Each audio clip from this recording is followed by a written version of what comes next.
Doctor Mohammad Yunus যখন প্রথমে Nobel পান, প্রথমে আমরা সবাই কিন্তু আনন্দিত হয়েছি, কিন্তু একটা কারণ এখন পর্যন্ত আমি মিলাইতে পারি নাই যে ক্ষুদ্র ঋণ সুদের ব্যবসা করে একটা মানুষ কিভাবে নোবেল পায়। I felt that I'm a lucky person that I'm from Bangladesh. I was born in Bangladesh. It has so many problems.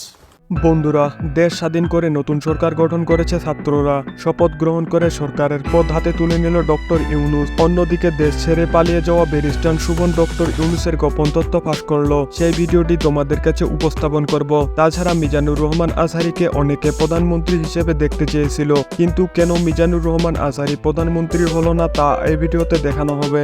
এবং সর্বশেষে বর্তমান পরিস্থিতি নিয়ে অমর অন ফায়ার একটি নতুন ফানি ভিডিও তৈরি করেছে, সেই ভিডিওটি দেখানো হবে। তাই বন্ধুরা অনুরোধ করছি ভিডিওতে লাইক করে সম্পূর্ণ ভিডিওটি দেখতে থাকুন।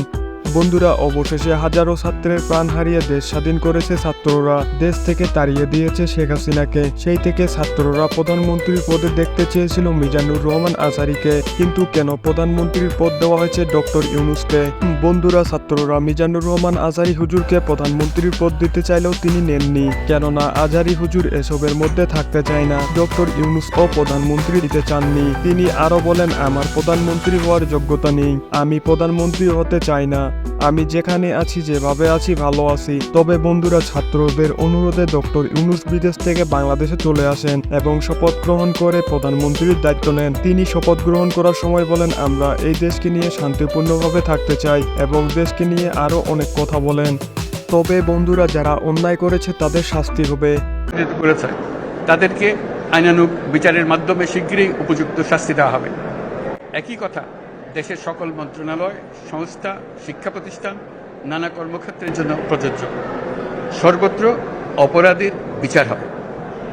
আরও বলেছেন, তিনি যদি দেশের জন্য কিছু করতে না পারেন তাহলে ছাত্ররা আমাকে চেঞ্জ করে দিবে, আমার কোনো সমস্যা নেই, কারণ ছাত্ররা চাইলে সবকিছুই সম্ভব। বন্ধুরা, দেশ ছেড়ে লন্ডন পালিয়েছে ব্যারিস্টার সুমন।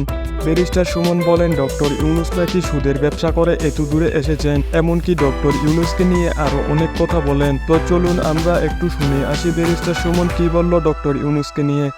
ডক্টর মোহাম্মদ ইউনূস যখন প্রথমে নোবেল পান, প্রথমে আমরা সবাই কিন্তু আনন্দিত হয়েছি, কিন্তু একটা কারণ এখন পর্যন্ত আমি মিলাইতে পারি নাই যে ক্ষুদ্র ঋণ সুদের ব্যবসা করে একটা মানুষ কিভাবে নোবেল পায়।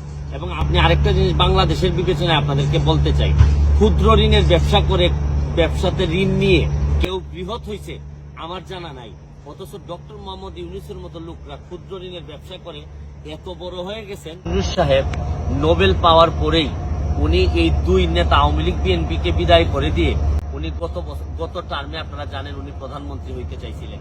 এইবারও উনি ষড়যন্ত্র করে আবারও উনি প্রধানমন্ত্রী হইতে চান। একটা মানুষ যখন বারবার যখন প্রধানমন্ত্রী হইতে চান তখন উনি কিন্তু মনে রাখবেন যে তার মনের মধ্যে কিন্তু কোনো ভালো জিনিস নাই।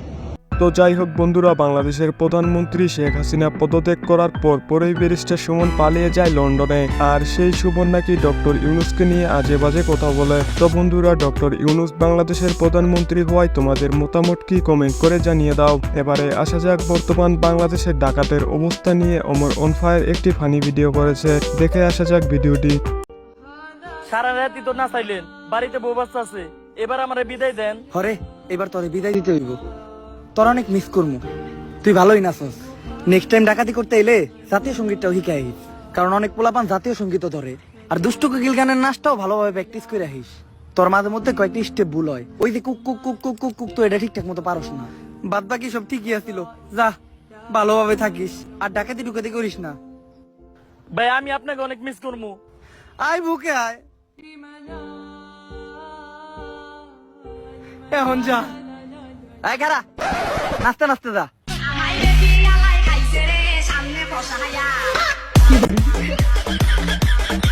তো বন্ধুরা, আজকের মতো ভিডিওটি এখানেই শেষ করছি। দেখা হবে নেক্সট ভিডিওতে। আল্লাহ হাফেজ।